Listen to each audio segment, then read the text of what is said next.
What's up everyone, welcome back to my channel, the best place to learn how to get visible using social media and get paid using business strategy. Now in today's video, I want to expose myself. Now over on my channel, I've done hundreds of videos about social media. Now the thing with social media is that it changes every single year, if not every single quarter, and if not every single month. And so I want to share with you guys some of the tips that I've previously said on my channel that I either no longer believe in anymore, I no longer do, and I no longer recommend. And so if you're interested in learning about some of the tips that I used to say that I don't really want you guys to do anymore, then keep watching. Now, the first outdated tip that I have for you is back then I used to say that posting 2 to 3 times a week on Instagram is enough if you want to skyrocket your growth. Now, I don't really believe this. I think that if you are starting out and the focus is for you to get consistent, I think posting 2 to 3 times a week is enough, or even posting once a week is enough with the goal of you training yourself to be consistent on a platform.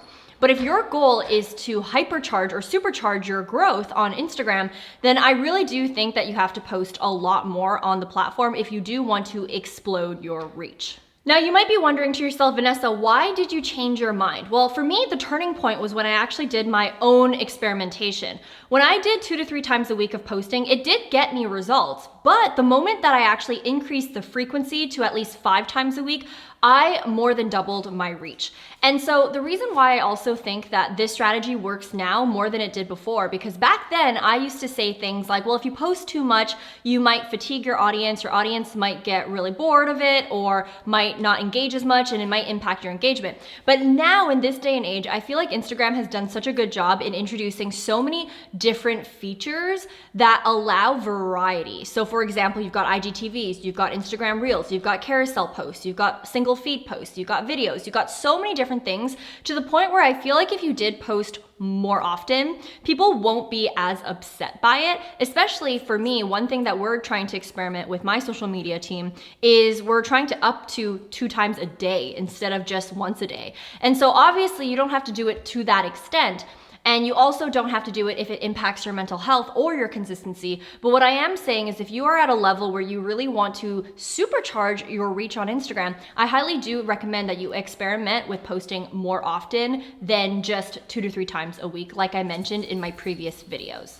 Now moving on to the second outdated advice, or advice that I would maybe think twice on before recommending it, and that is keep using your account even if you switch your niche. Now, this advice is something that I used to say a lot because from my personal experience with my account, this is the same account that I've had since university. And every time I switched niches, I would just archive my old content and just start over from the same account. And the reason why I did this was because, hey, I already have followers on this account. I don't necessarily want to start over. And so let me just change niches within the same account. And I used to advise a lot of my clients and students to do the same so that they're not necessarily starting from scratch. But over time, as I've gotten more experience and as I've tested so many things and witnessed so many things that my students, my clients, and my friends have gone through, I would actually think twice about this and realize that it's not necessarily a black and white strategy. So what really helped me understand this learning lesson came from my YouTube channel and really diving deep and understanding how algorithms work. Now, when you think about it, the heart of an algorithm is based off of machine learning. And so over time, the algorithm kind of has a better understanding of your audience, the trends, the preferences, the behaviors, the activities that happen on your account. And so what happened with me is, imagine my YouTube channel. I decided to launch my podcast, and my podcast has very different content from what I usually post on YouTube. And it also attracts a very different type of audience. So it's not really for everyone. And so what I did is instead of creating a separate channel for my podcast, I was like, you know what? I'm just gonna put everything on this one account. And so I put my podcast episodes in this main channel, I put my regular YouTube content on this main channel, and I actually got negative results.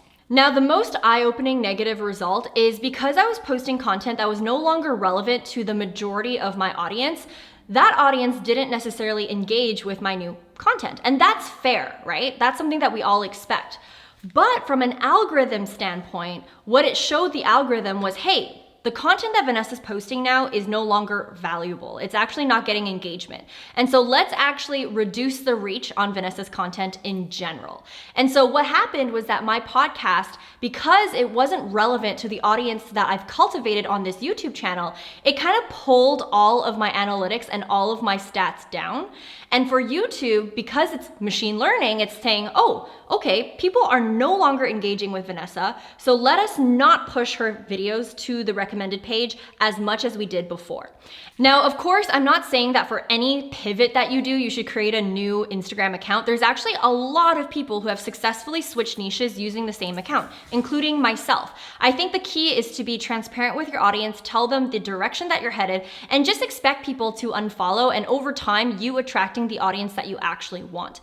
However, if you are someone who is changing directions drastically, meaning, for example, let's say one day I decide to no longer have this page and I want to create an e-commerce company, or I want to, I don't know, talk about training pets or something that's so different from what I usually do, then I would benefit more from actually creating a new account so that I can have a clean slate with the algorithm. Another example that I can give you is over on my Instagram page, I have my main Instagram account, but I also have a separate account for my program, the BOSSGRAM Academy. And this account almost has 10,000 followers. I'm pretty sure that if I put all of this content in my main account, it would actually reduce my stats overall for my account and hurt my reach drastically over on Instagram. And so that's why I've separated those two accounts, because those people who are interested in my program, they will engage and they will follow. And those people who are interested in my main content, then they will engage and they will follow. And from time to time, I will cross post between those accounts so that I can drive traffic to my BOSSGRAM Academy page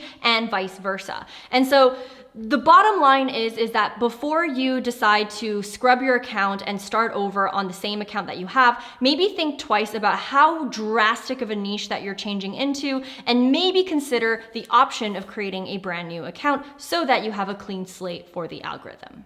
Now, moving on to the third thing that I used to say a lot here on my channel that I want to add a disclaimer to so that we are all on the same page. And that is when I used to say, you can succeed even if you have a small following. This is still true. You can succeed if you have a small following. But the thing is that you have to keep growing that following. A lot of people, they have the misconception and they say to themselves, oh, well, this person says that I can succeed if I just have 100 followers. And so let me just maintain it at 100 and not really necessarily grow it. Well, over time, you're going to exhaust your audience, and you're really not gonna get a lot of benefit from just staying stagnant for the entire year. You really need to make sure that you're constantly growing your following, because at the heart of it, especially if you have a business, it's a traffic thing. If you are selling a product or a service and you're promoting that product and service to the same 100 people for the entire year, do not be surprised if you plateau in sales or have a decline in sales. And so just remember that having a small following is fine to start, but you still need to make sure you're constantly optimizing and you're constantly trying to grow that following, even if it means adding an extra 50 followers or an extra 100 followers or an extra 5 followers. It doesn't necessarily mean that you need 10,000 to succeed. You can succeed with any type of following count, but you cannot succeed if your following count doesn't keep growing or if it stays stagnant throughout years and years and years. Now let's talk about the next outdated tip that I have said actually many times here on my channel, and that is write long captions. This tip is actually in some of my most popular videos, so people to this day still follow this tip to the T, and so that's why I want to set the record straight. Although I do think writing long captions is effective to nurture your audience and also for that small percentage of people who follow you who truly love reading your captions, I do believe that is not necessary if you want to grow your following, get more reach, get more engagement.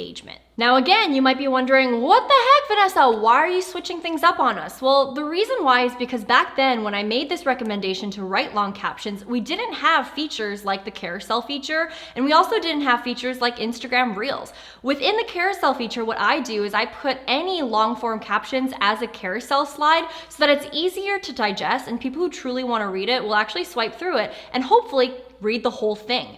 Versus when things are all in your caption, a lot of people gloss over it or they don't read it at all. And if you are spending a lot of time writing these captions, it's kind of inefficient. Now, I know, even on my account, I still write a lot of long form captions. And for me, it's just because I love writing. Copywriting is something that I'm good at. It's what I really like doing. And so time and time again, I will put it in. But over time, I realized, hey, I'm actually putting a lot of effort writing these captions, and I'm pretty sure a majority of my audience isn't really reading them. So how about I put them in my carousel instead so that it's more digestible and easy to read. And so that is why if you are spending a lot of your workflow to prep your social media posts writing these captions, I want to assure you that is not 100% necessary if you want to get more followers, more reach, or more engagement, especially if it's already covered in your carousel. Now, moving on to the next outdated tip that I have, but it's not necessarily outdated. I just want to update it really. And that is me always saying that you got to create shareable content via Instagram carousels. Now, I do still stand by this. I think that creating Instagram carousels and creating content that is more shareable, like quote posts or just carousel content like this, is going to help you get more reach. But I want to update that by saying, if I could choose between Instagram carousels and shareable content versus Instagram Reels, I would pick Instagram Reels, especially if you're strapped for time and you don't have time to create graphics like this and you only have a limited amount of effort that you could put into your account. I would just focus on Instagram Reels straight up. And the reason why I'm saying this is because when I compare my statistics, because data does not lie, Instagram Reels almost always beats the results that I get versus carousel posts. Now, of course, carousel posts are definitely something you should still bake into your strategy, because I believe that there's two different goals that you should have with your content. The first goal is lead generation. The second goal is nurturing. So I feel like Instagram Reels is really good for lead gen because you're getting more reach and you're getting more traffic, especially since this is a feature that Instagram is pushing, especially in this day and age, versus shareable content pieces like this. I feel like the purpose of it is more so nurturing. Yes, you're gonna get some reach with Instagram shareable content, but you're also gonna be able to nurture audiences that already love your brand and are considering whether or not they should buy your product. Because at the end of the day, there's only so much information that you can pack in a 15-second reel versus what you can pack in a carousel post that's going to allow you to deepen the relationship that you have with your audience. And so I'm not saying that shareable content pieces like Instagram carousels and quote posts aren't good. I'm just saying that if you want to grow your account and get more reach, Instagram Reels is better. Now, at this point in the video, I have absolutely exposed myself in terms of tips that I used to share with you guys that I just want to update or at least clarify or remove entirely from your Instagram strategy. Now, speaking of updating, I do have a new Instagram guide. This is 13 pages long with my latest advice on how to build a very strong foundation for your Instagram account. So you definitely want to check out the description box or the comment section for the link in order to download it for free. Speaking of outdated advice as well, I want you to hit the notification bell because in my next video, I'm actually going to be doing something really different. I'm going to react to some of the advice that is shared on TikTok about Instagram. So I'm actually going to critique and audit what other experts have been telling you guys when it comes to Instagram strategy and my opinion on it. So you definitely want to hit the notification bell to check that video out because it is going to be a juicy one. Now, I post a lot of content on social media, entrepreneurship, and marketing. So make sure you check out these two videos that I have here as well while you wait for next week's video. As always, I appreciate you guys. I hope you guys have a great day, a great week, and a great life, and I will see you in the next video. Also, don't forget to comment below and let me know what outdated advice that you believe is here on the internet that just needs to go.